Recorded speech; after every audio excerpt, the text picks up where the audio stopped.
الحمد للہ نحمده ونستعینه ونستغفره ونؤمن به ونتوکل علیہ ونعوذ باللہ من شرور انفسنا ومن سیئات اعمالنا من يهده الله فلا مضل له ومن يضلل فلا هادي له ونشهد أن لا إله إلا الله وحده لا شريك له ونشهد أن سيدنا ومولانا محمدا عبده ورسوله أما بعد فأعوذ بالله من الشيطان الرجيم بسم الله الرحمن الرحيم لا يكلف الله نفسا إلا وسعها اللهم صل على محمد وعلى آل محمد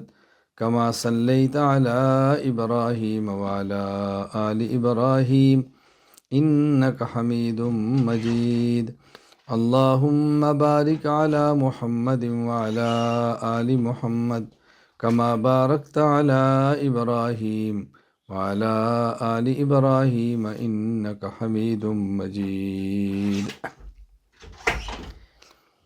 اللہ تعالیٰ کا احسان ہے کہ اللہ تعالیٰ نے ہمیں انسان بنایا، مسلمان بنایا، حضور اکرم صلی اللہ علیہ وسلم کا امتی بنایا۔ انسان کو اللہ تعالیٰ کی ذات کے متعلق یہ پورا یقین ہونا چاہیے کہ اللہ تعالیٰ مجھ سے بہت محبت فرماتے ہیں۔ انسان کو اللہ تعالیٰ کی ذات کے بارے میں یقین ہونا چاہیے کہ اللہ تعالیٰ مجھ سے بہت زیادہ محبت فرماتے ہیں۔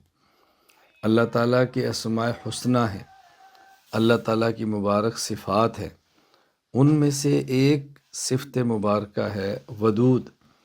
ودود کا معنی کیا ہے؟ محبت کرنے والا۔ ودود محبت کرنے والا۔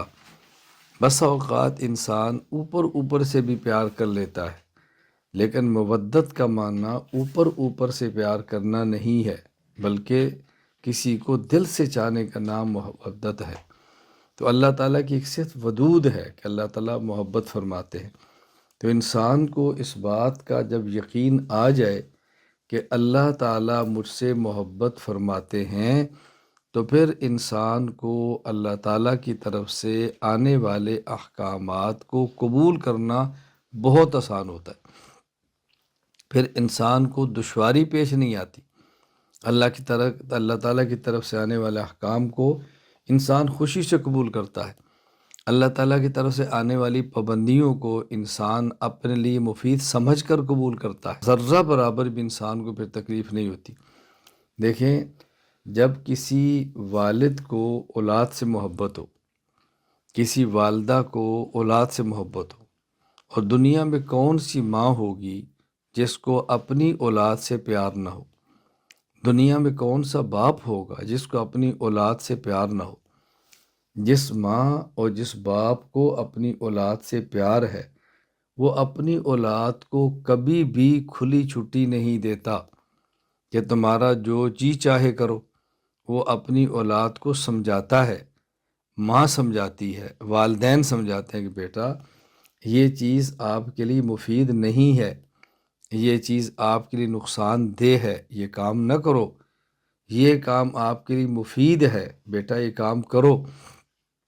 اور والدین اولاد کو یہ بات سمجھاتے ہیں کہ دیکھو میں جو تمہیں یہ بات کہہ رہا ہوں، میں تمہیں بات کہہ رہی ہوں، ہم جو آپ کو یہ بات کہہ رہے ہیں، یہ آپ کے فائدے کے لیے ہے، اس میں ہمارا کوئی فائدہ نہیں ہے، یہ آپ کے فائدے کے لیے ہے۔ ایک وقت آئے گا کہ تم اس بات کو یاد کرو گے۔ اللہ تعالیٰ کے نمائندے اس زمین پر اللہ کے نبی ہوتے ہیں، اور انبیاء کے جانے کے بعد اب نمائندے علماء ہیں۔ حضرات انبیاء کرام علیہم السلام میں سے ایک بہت بڑے نبی اور پیغمبر ہیں حضرت موسیٰ علیہ السلام۔ حضرت موسیٰ علیہ السلام اپنی قوم کو سمجھا رہے ہیں، اور کیا فرماتے ہیں؟ فَسَتَذْكُرُونَ مَا أَقُولُ لَكُمْ وَأُفَوِّضُ أَمْرِي إِلَى اللَّهِ۔ جو باتیں آج میں تمہیں کہہ رہا ہوں، ایک وقت آئے گا کہ تم میری باتوں کو یاد کرو گے کہ موسیٰ ٹھیک کہتے تھے۔ والدین یہ بات کہتے ہیں کہ بیٹا ایک وقت آئے گا کہ تم اس بات کو یاد کرو گے کہ ہمارے والدین ٹھیک کہتے تھے۔ تو جب والدین کو محبت ہو تو اپنی اولاد کو کرنے کے کام وہ کہتے ہیں جو اولاد کے لیے مفید ہو، اور ان کاموں سے روک دیتے ہیں جو اولاد کے لیے نقصان دہ ہوں۔ اپنی اولاد کو کھانے کے لیے وہ چیزیں کہتے ہیں جو اولاد کے لیے مفید ہوں، ان چیزوں کے کھانے سے روک دیتے ہیں جو نقصان دہ ہوں۔ اپنی اولاد کو پینے کے لیے وہ چیزیں دیتے ہیں جو مفید ہوں، ان چیزوں سے روک دیتے ہیں جو نقصان دہ ہوں۔ اپنی اولاد کو پہننے کے لیے وہ کپڑا بتاتے ہیں جو مفید ہو، اور اس کپڑے سے منع کرتے ہیں جو ان کے لیے نقصان دہ ہو۔ اپنی اولاد کو وہاں جانے کی بات کرتے ہیں جو ان کے لیے مفید ہو، اور وہاں جانے سے روکتے ہیں جو ان کے لیے نقصان دہ ہو۔ اور جب اولاد کو یقین ہو جائے کہ ہمارے ماں باپ کو ہم سے پیار ہے، اور ہمارے ماں باپ ہم سے مخلص ہیں، اور اس کے ساتھ ساتھ ہمارے ماں باپ کے پاس علم بھی ہے، ہمارے ماں باپ سمجھدار بھی ہیں، تو پھر اولاد اپنے ماں باپ کی بات کو قبول کرتے ہیں۔ تو اللہ کی ذات کے بارے میں ہمیں یقین ہونا چاہیے کہ اللہ تعالی ہم سے پیار کرتے ہیں، اور یہ بات تو سوچنے کی ضرورت بھی نہیں ہے کہ اللہ تعالیٰ کو کتنا علم ہے۔ اللہ تعالیٰ کو کائنات کے ذرے ذرے کا علم ہے، جو تھا اس کا بھی علم ہے، جو ہے اس کا بھی علم ہے، جو قیامت تک ہوگا اس کا بھی علم ہے۔ اللہ کے علم سے تو کوئی کائنات کا ایک پتا، ایک ذرہ بھی، اور ایک پانی کا قطرہ، ایک ہوا کا جھونکا اللہ کے علم سے باہر نہیں ہے۔ اللہ ہم سے پیار بھی کرتے ہیں، اور اللہ تعالیٰ کو ہر بات کا علم بھی ہے۔ تو اولاد کو والدین کی محبت اور والدین کے علم پر اعتماد ہو تو سمجھدار اولاد والدین کی بات مانتی ہے، اور بیوقوف اولاد والدین کی بات نہیں مانتی۔ تو جب ہمیں یقین ہے کہ اللہ ہم سے پیار بھی کرتے ہیں، اللہ کو علم بھی ہے، تو بتائیں پھر ہمیں اللہ کی باتوں پر کتنا یقین ہونا چاہیے۔ پھر ہم ذہن بنا لیں کہ جن چیزوں کے کرنے کا اللہ نے حکم دیا ہے ہمارے لیے وہی مفید ہے، اور جن چیزوں سے روکا ہے ہمارے لیے وہی نقصان دہ ہیں۔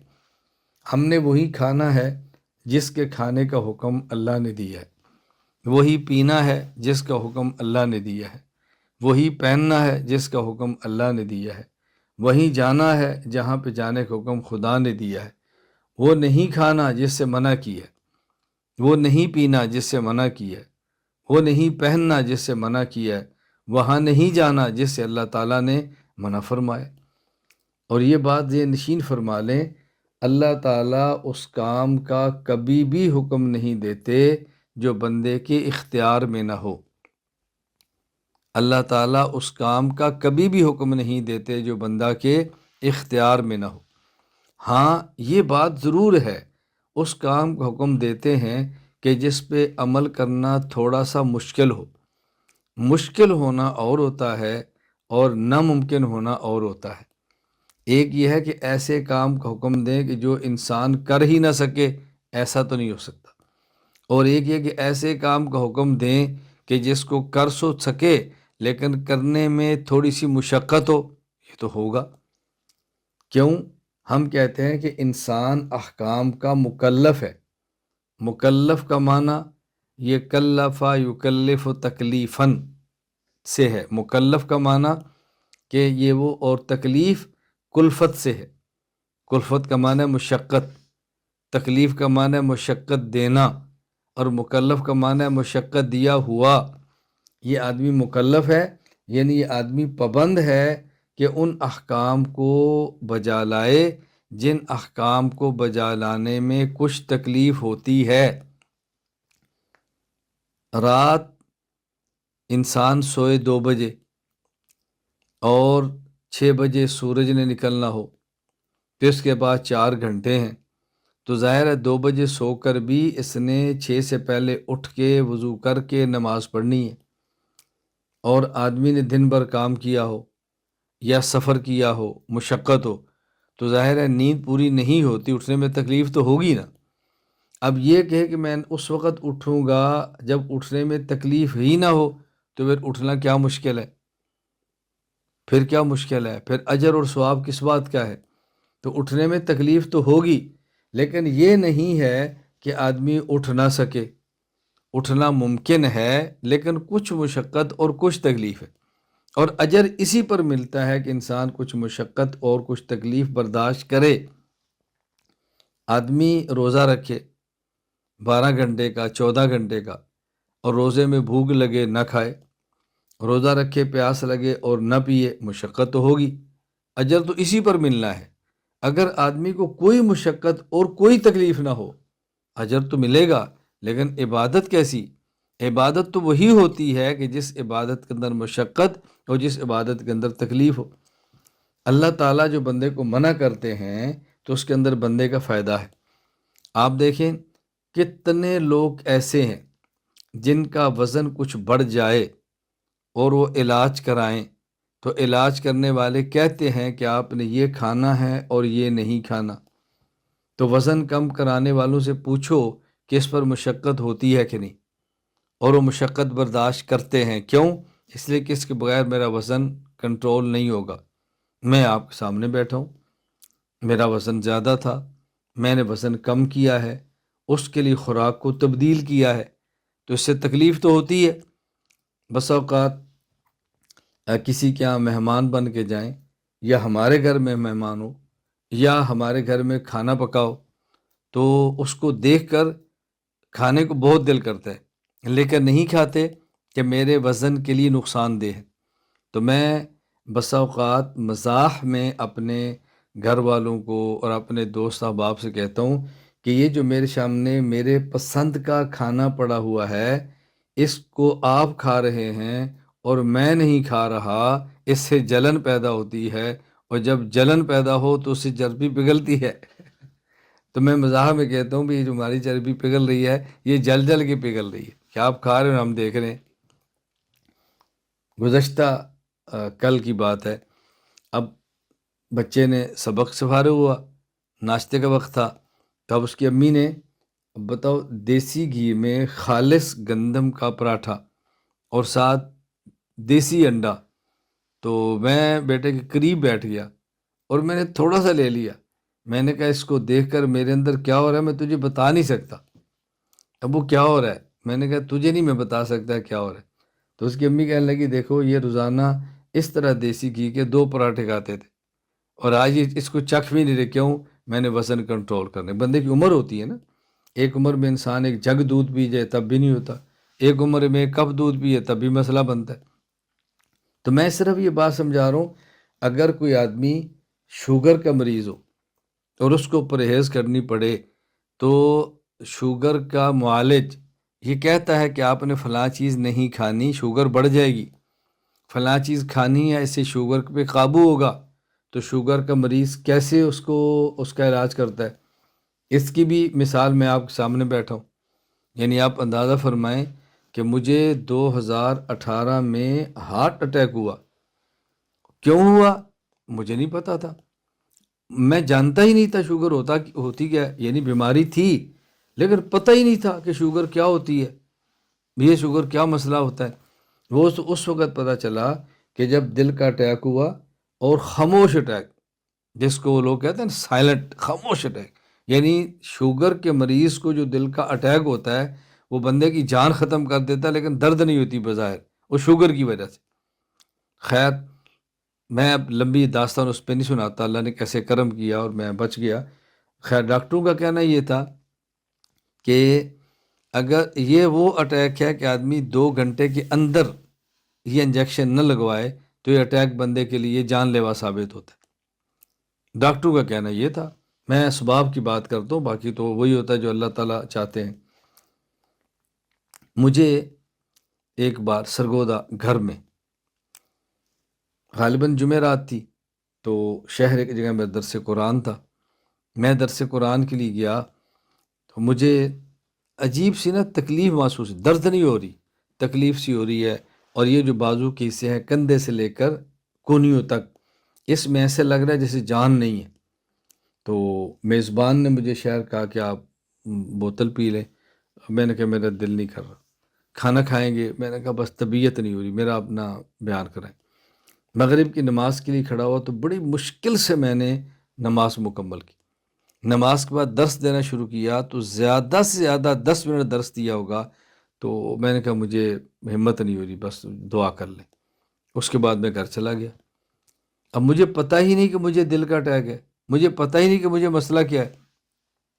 گھر گیا، جا کر سو گیا، وہ کیفیت ختم ہو گئی۔ دوسرے دن صبح میں نے جمعہ پڑھایا، جمعے کے بعد پہنچا، پھر یہ کیفیت شروع ہو گئی۔ اچھا، آپ اندازہ فرمائیں کہ جہالت کیسی عجیب بیماری ہوتی ہے، دنیا میں ہو یا دین میں ہو، جہالت کتنی بڑی بیماری ہوتی ہے۔ تو میں نے چاول بنوائے ہوئے تھے کہ چاول لائیں، اس کے بعد میں نے کہا یہ فلانی بوتل ساتھ لائیں، میں نے پوری بوتل ٹھنڈی پی۔ اب یہ وہ چیزیں ہیں جو زہر ہیں شوگر کے لیے۔ خدا کی شان، تھوڑی دیر بعد کیفیت پھر ٹھیک ہو گئی، پھر ٹھیک ہو گئی۔ ایک جمعے کا درس بھی ہو گیا، بیان بھی ہو گیا، شام کو درس بھی ہوگا۔ میرا اس کے بعد سفر تھا باہر کا، غالباً یہ قطر یا عمان کا سفر تھا۔ تو میں سرگودا سے ملتان گیا، رات میں نے وہاں ٹھہرنا تھا۔ رات سویا تو صبح پھر تکلیف شروع ہو گئی، میں منہ کے بل لیٹ گیا۔ تو گھر والوں نے کہا کسی ڈاکٹر کو چیک کرا لیں۔ میں نے کہا کوئی ہو جائے گا، کوئی مسئلہ ٹھیک ہو جائے گا۔ اللہ تعالیٰ کا کرم ہے، اللہ کا فضل ہے کہ اللہ تعالیٰ نے مجھے اعصابی قوت عطا فرمائی ہے۔ تو میں نے کہا نہیں، گھر والے نے کہا نہیں آپ اتنی مشقت برداشت نہ کریں، کوئی مسئلہ ہے۔ میں نے کہا ہو جائے گا۔ تھوڑی دیر بعد کیفیت پھر ٹھیک ہو گئی۔ اس کے بعد صبح مجلس تھی، ذکر تھا، ناشتہ تھا۔ جب ناشتہ ہوا پھر وہ کیفیت شروع ہوگی، بہت شدید قسم کی۔ تو میں نے ان سے کہا کوئی ڈاکٹر ہے تو میری فون پہ بات کراؤ۔ ڈاکٹر صاحب سے بات کی تو اس نے کہا مجھے آپ تک آنے میں نا 20 منٹ لگیں گے، تو میں انشاءاللہ آ کے دیکھ لیتا ہوں۔ میری غالباً 1.5 یا 2 گھنٹے بعد فلائٹ ملتان سے کراچی کی تھی، پھر کراچی سے آگے باہر کی تھی۔ تو میں نے کہا ڈاکٹر صاحب کے آنے میں دیر لگے گی تو ایسا نہ ہو کہ جہاز رہ جائے، تو کوئی قریب ہسپتال ہے تو مجھے وہاں لے جاؤ۔ تو میں ہسپتال اس وجہ سے نہیں جا رہا کہ مجھے دل کا اٹیک ہوا ہے، یہ مجھے نہیں پتا، میں اس لیے جا رہا ہوں کہ کہیں میرا جہاز نہ رہ جائے۔ تو خیر میں نے ڈرائیور سے کہا بھی گاڑی دوڑاؤ اور جلدی اسپتال پہنچو۔ ڈرائیور نے گاڑی دوڑائی، انہوں نے کہا یہ قریب ایک اسپتال ہے وہاں جائیں۔ اچھا، جب قریب اسپتال ہم پہنچے تو اللہ کی شان وہ اسپتال کارڈیالوجی کا تھا، وہ دل کا تھا۔ وہاں جب میں اترا تو اترتے میرے لیے چلنا مشکل تھا، تو ان نے مجھے وہ ویل چیئر کہتے کرسی پر بٹھایا تو آگے لے کر گئے ایمرجنسی میں۔ اب مجھے پتہ نہیں کہ مجھے دل کی تکلیف ہے، اور ہسپتال والے سمجھ رہے ہیں کہ دل کا مریض ہے تبھی تو ہمارے پاس آیا ہے۔ تو انہوں نے مجھے اندر لے گیا ایمرجنسی میں، اور جب چیک کیا تو یقین فرمایا کہ آنن فانن ایسے سیکنڈوں کے حساب سے انہوں نے مجھے پکڑا اور سیدھا اندر لے گئے، اور وہاں جا کے بالٹی رکھی اور مجھے کہا کوئی زخم؟ میں نے کہا کوئی نہیں ہے۔ انہوں نے کہا بار اگر خون آئے تو اس کے اندر قے کرنی ہے، اس کے اندر کر دیں۔ میں نے کہا ٹھیک ہے۔ انہوں نے مجھے انجیکشن لگا دیا۔ اب مجھے خون یہاں منہ سے آنا شروع ہوا تو میں نے اس کو ٹیشو صاف کر لی، بہت زیادہ نہیں آیا تو میں اس کو صاف کرتا رہا۔ خیر وہ الحمدللہ بالکل کیفیت ٹھیک ہو گئی، اور مجھے اوپر انہیں وارڈ کے اندر لے گئے۔ وہاں جا کے ڈاکٹر صاحب نے مجھے کہا کہ آپ کو میجر اٹیک ہوا ہے۔ یہ اٹیک ہوا ہے کہ 2 گھنٹے سے کے درمیان بندے کو انجیکشن نہ لگے تو یہ دنیا سے رخصت ہو جاتا ہے، تو آپ نہ 2 گھنٹے کے اندر آ گئے۔ اب دیکھو مجھے انہوں نے کہا آپ کو بار بار اٹیک ہوا ہے، آپ کو احساس نہیں۔ میں صرف بتا رہا ہوں کہ شوگر ہوتی کیا ہے۔ تو پھر انہوں نے مجھے کہا جی آپ کو یہاں پہ 24 اور 24 48 اور 24 72 گھنٹے آپ کو اسپتال میں رہنا پڑے گا، کہ بیڈ سے نیچے نہ اتریں، فلاں چیز کھائیں، فلاں کھائیں۔ میں نے بڑی مشکل سے 48 گھنٹے گزارے۔ میں نے کہا مجھے آپ نہ اجازت دے دیں، میں چلتا ہوں۔ اتنی زیادہ دیر تک میرے لیے یہاں بیٹھنا بہت مشکل ہے۔ خیر لوگ بھی بہت آنے شروع ہو گئے، تو ڈاکٹر صاحب نے کہا ٹھیک ہے چلے جائیں۔ مجھے انہوں نے کہا کہ ہم جو پریشان ہیں اس بات پر ہیں، جو میں بات سنانا چاہ رہا تھا جس کے لیے میں نے پورا واقعہ پیش کیا، انہوں نے کہا آپ کی ہر چیز کنٹرول ہے، صرف شوگر کنٹرول نہیں ہے، آپ کی شوگر 500 سے نیچے نہیں آ رہی۔ اب پتہ چلا کہ مجھے وہ دل کا اٹیک شوگر کی وجہ سے تھا۔ کہاں 500؟ 2020 میں امارات میں تھا، شارجہ میں۔ تو اس وقت میرے ایک داڑھ کا مسئلہ بنا۔ ڈاکٹر صاحب نے میری داڑھ تھی وہ نکالی اور اس کے اوپر روئی رکھ دی، ساتھ دوائی رکھ دی۔ تو مجھے انہوں نے کہا کہ آپ نے غالباً کچھ ٹائم بعد اتنی دیر تک اس کو نہیں نکالنا۔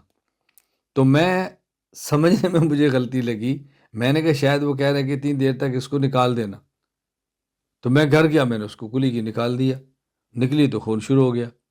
اچھا، اب گلے میں انفیکشن ہو گیا، ان دنوں میں وہ کرونا چل رہا تھا، مجھے تکلیف ہوگی، رات کو میں نے بلایا تو کرونا والے آ گئے، خیر اللہ نے ان سے تو بچا لیا، لیکن اس طرح میرے گلے پر اس کا اثر ہوا کہ میں آپ کو پوری کیفیت نہیں بتا سکتا کہ ہم اسپتال جا رہے تھے اور ایمرجنسی میں جا رہے تھے، بولا مجھ سے نہیں جا رہا تھا، تو میں نے ڈاکٹر صاحب نے کہا اس اسپتال وقت نہیں مل رہا، دوسرے میں چلتے ہیں۔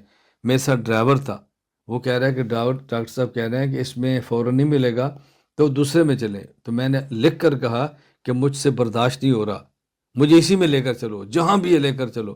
ان کا مقصد یہ تھا فلاں اچھا اسپتال ہے، ٹریٹمنٹ اچھی ہوتی ہے، وی آئی پی ہے، میں نے کہا مجھے بس لے کر چلو۔ خیر وہاں جا کے انہوں نے مجھے ایک شدید قسم کا انجیکشن لگایا، وہ انجیکشن ایسا تھا کہ ڈاکٹر ہسپتال لگا نہیں سکتے تھے جب تک آپ کو محکمہ صحت کی وزارت سے باقاعدہ اجازت نہ لیں۔ ایمرجنسی میں نے میل کی، پھر اجازت ملی، پھر مجھے انجیکشن لگایا، خیر میرا گلا تھوڑا سا کھلا۔ مسئلہ کیا تھا کہ انہوں نے کہا جی یہ شوگر کی وجہ سے انفیکشن ہو گئی۔ اب جب چیک کرائی تو خالی پیٹ 335 تھی۔ اب بتائیں مجھے کتنی شوگر ہوگی؟ تو میں نے جب یہ شوگر کا علاج کرنا شروع کیا تو اب پتہ چلا، اب میں ڈاکٹروں کے ہتھے آ گیا، حکیموں کے ہتھے آ گیا، بھی آپ کھجور نہ کھائیں، آپ چینی نہ کھائیں، آپ پھل نہ کھائیں، آپ فلاں نہ کھائیں، لیکن میں نے ہر چیز کو برداشت کیا، کیوں میں سمجھتا تھا کہ یہ جو مجھے ان چیزوں سے روک رہے ہیں ان کو مجھ سے پیار بھی ہے اور ان کے پاس علم بھی ہے، تو میں نے ان کی باتوں کو مانا۔ تو کہاں 500، کہاں خالی پیٹ 335، اور کہاں کھانا کھا کر بھی اب شوگر 200 نہیں ہوتی۔ تو یہ کنٹرول کیسی ہو گئی کہ میں نے ان کی پابندیوں پر عمل کر لی۔ اب یہ تو نہیں کہ ان پابندیوں پر عمل کرنے میں مجھے مشقت نہیں ہوئی، مشقت تو ہوئی ہے۔ تو آدمی اپنا وزن کم کرنا چاہے تو کیا کھانا ہے کیا نہیں کھانا بات مانتا ہے، اگر اپنی بیماری ٹھیک کرنا چاہے تو کیا کھانا ہے کیا نہیں کھانا بات مانتا ہے، حتیٰ کہ کہاں جانا ہے کہاں نہیں جانا اس کو بھی مانتا ہے۔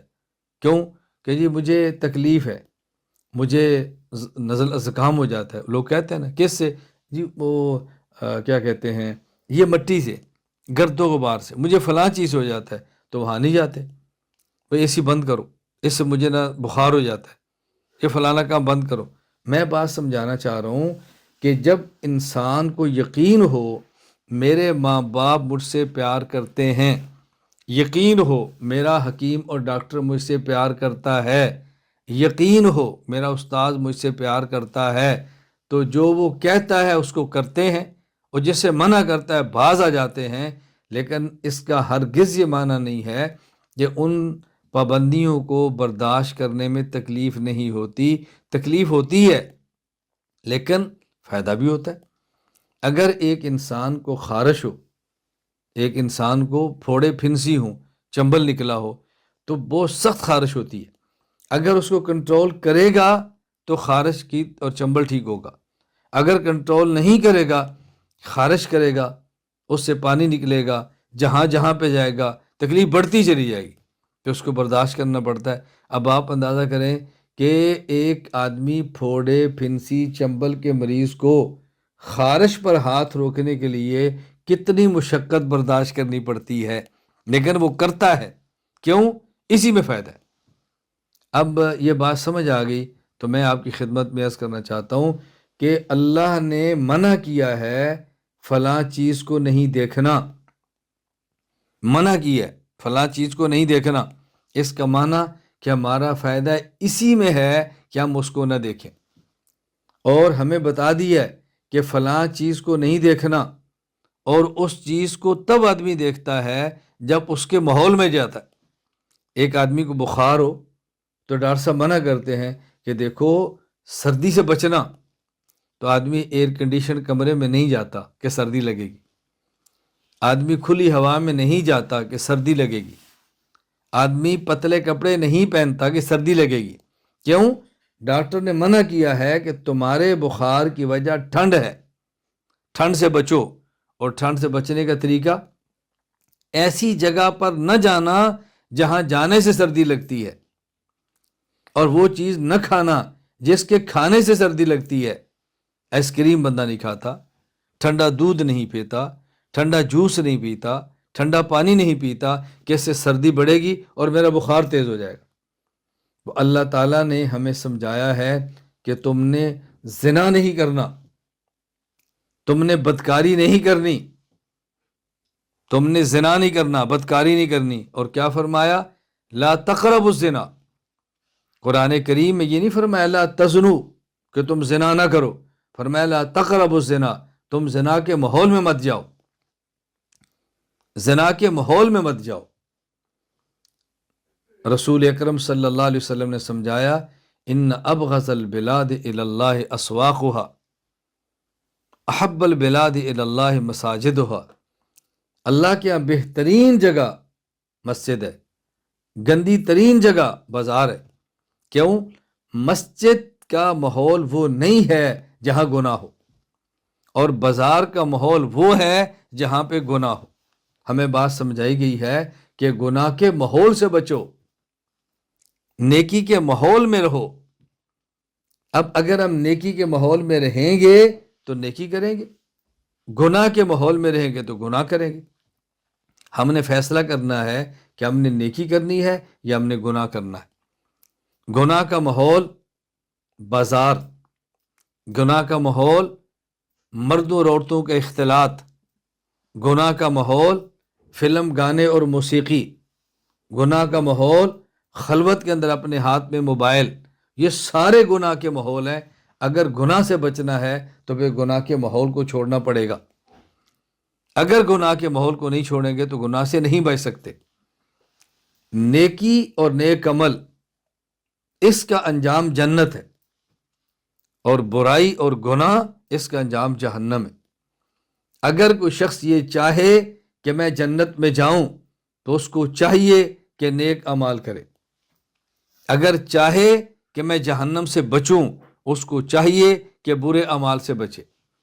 نیک اعمال انسان کو جنت تک لے کر جاتے ہیں اور برے اعمال انسان کو جہنم تک لے کر جاتے۔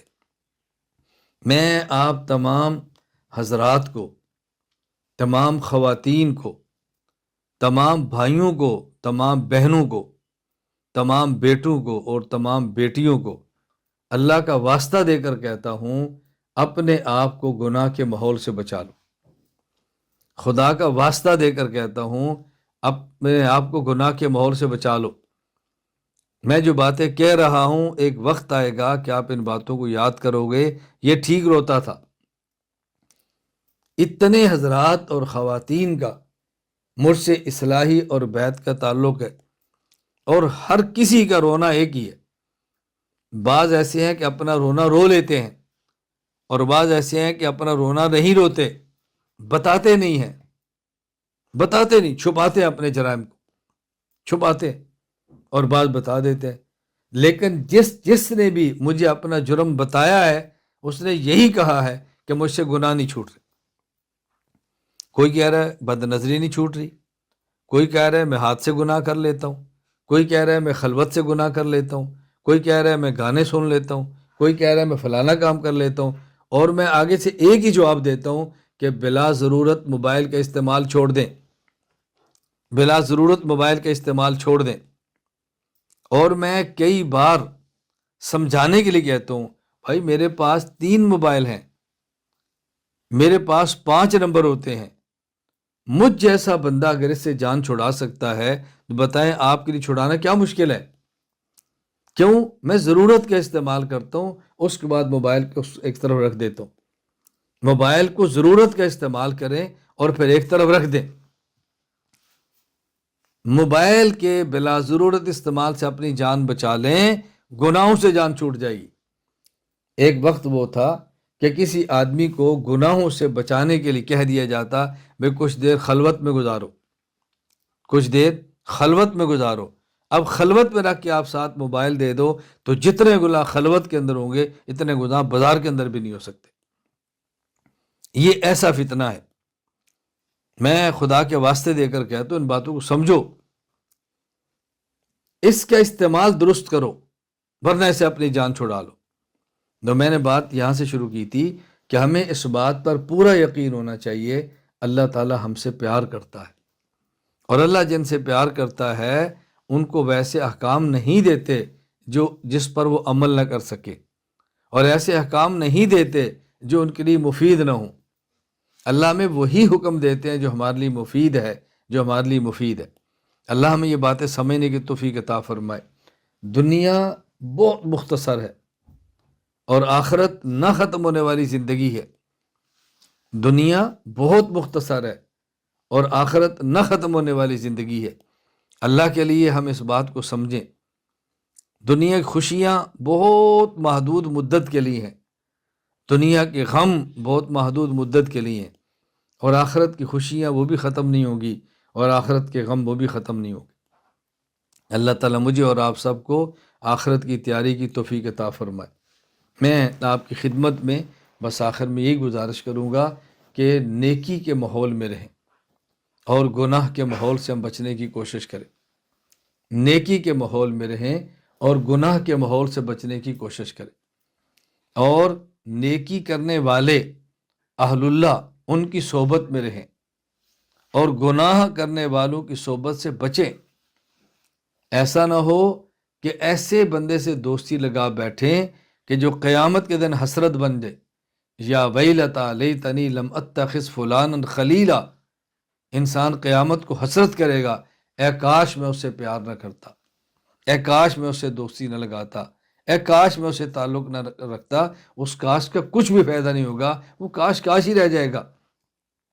ایک تو میری گزارش یہ ہے کہ گناہ کے ماحول سے ہم دور بھاگیں، ففروا الی اللہ، اللہ کی طرف دوڑیں، لا تجعلوا مع اللہ الہا آخر، اللہ کے ساتھ کسی اور کو خدا نہ بنائیں۔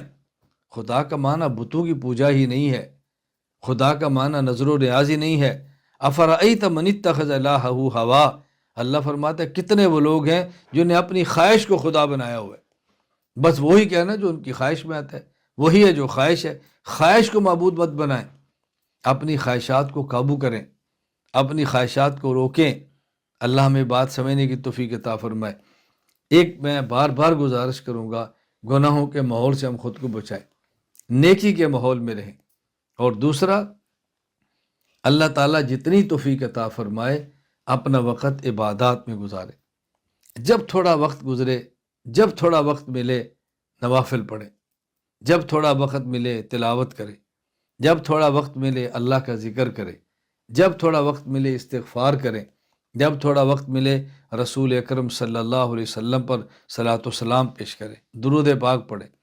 جب وقت ملے اپنی زبان کو اللہ کے نام سے تر و تازہ رکھیں، اپنی زبان کو اللہ کے ذکر سے ہر وقت تر و تازہ رکھیں۔ جب وقت ملے اس کا اہتمام کریں، سیرت کی باتیں کریں، صحابہ کرام کا تذکرہ کریں، اپنے والدین سے باتیں کریں، اپنے اساتذہ سے باتیں کریں، اچھی باتیں کریں۔ جب بھی وقت ملے خود کو اچھے کاموں پر لگائیں۔ اور نمبر 3، اللہ تعالیٰ جو وقت عطا فرمائے اس میں دین کا علم سیکھیں، دین کا علم پڑھیں، شریعت کو پڑھیں، کتاب کا مطالعہ کریں۔ کتاب کا آج بہت بڑی بیماری یہ پیدا ہو رہی ہے کہ ہم نے اپنے علم کے لیے گوگل کو استعمال کیا ہے۔ ہم فتویٰ گوگل سے پوچھتے ہیں، مسئلہ گوگل سے پوچھتے ہیں، انٹرنیٹ پہ جائیں، میں منع نہیں کر رہا، لیکن کہاں جائیں یہ دیکھنا ضروری ہے۔ جب ہماری اہل حق کی کتب موجود ہیں، اہل حق کی کتابیں موجود ہیں، اہل حق علماء موجود ہیں، پھر براہ راست عالم سے پوچھیں، براہ راست اہل حق علماء کی کتابوں سے دیکھیں۔ کہیں عالم نہ ملے، کہیں اہل حق کی کتاب نہ ملے تو پھر آپ گوگل پہ سرچ کر لیں، اہل حق علماء کو دیکھیں۔ وہاں بھی ہر کسی کو مت سنیں، ہر کسی کی بات مت سنیں، ہر کسی کو مت پڑھیں، اس کا بہت زیادہ خیال فرمائیں۔ اپنے وقت کو علم کے اندر لگائیں۔ گزشتہ کل آسٹریلیا سے مجھے ایک ہمارے شاگرد بھی ہیں، مرید بھی ہیں، ان کا فون تھا، اور یہی ان کی پریشانی تھی کہ میں بہت فکر مند ہوں، میری بڑی خواہش ہے لیکن بہت کوتاہی ہوتی ہے۔ میں نے کہا بیٹا ترجیحات کا تعین کرو، پھر کوتاہی نہیں ہوتی۔ یہ فیصلہ کرو کہ ہم نے کیا کرنا ہے، پھر کوتاہی نہیں ہوتی۔